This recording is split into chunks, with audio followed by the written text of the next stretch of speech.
Hello दोस्तों, कल यानी 7 मई को पूरे देश में मॉक ड्रिल्स होंगे भैया।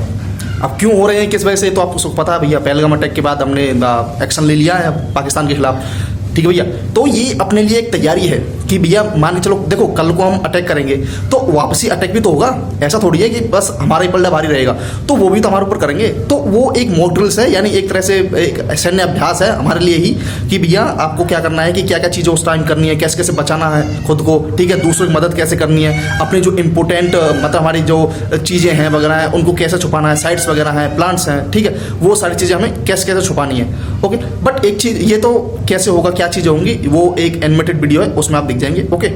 7 मई को सिविल डिफेंस के लिए मॉक ड्रिल रखी गई है। इसके बारे में तो अब तक आप सब जान ही चुके होंगे, लेकिन असली सवाल यह है कि इस मॉक ड्रिल में फोकस किन बातों पर होगा। सबसे पहले एयर रेड वार्निंग सायरन को चालू किया जाएगा। इसका मतलब है कि हमले की चेतावनी देने वाले सायरन को बजाया जाएगा। नागरिकों और छात्रों को सिविल डिफेंस के बारे में प्रशिक्षित किया जाएगा। उन्हें ट्रेनिंग दी जाएगी कि हमले की स्थिति में खुद को कैसे बचाएं। क्रैश ब्लैकआउट के उपाय किए जाएंगे। इसका मतलब है कि हमले के दौरान रोशनी बंद करने यानी क्रैश ब्लैकआउट की व्यवस्था की जाएगी। महत्वपूर्ण प्रतिष्ठानों को जल्दी से छिपाने की व्यवस्था की जाएगी। प्लांट्स और जरूरी जगहों को दुश्मनों से बचाने के लिए उन्हें कैसे जल्द से जल्द छिपाया जाए ये बताया जाएगा। निकासी योजना यानी एवैक्यूएशन प्लान क्या होगा, इससे लोगों को अपडेट किया जाएगा। इसके साथ ही उसका अभ्यास भी किया जाए। उसके बाद मैं ये बताना चाह रहा हूँ कि भैया ये जो मॉक ड्रिल है वो ऐसा नहीं है कि पूरे देश में एक ही टाइम पर होगी, नहीं भैया, अलग अलग जगह पर अलग अलग टाइम में होगी, ओके।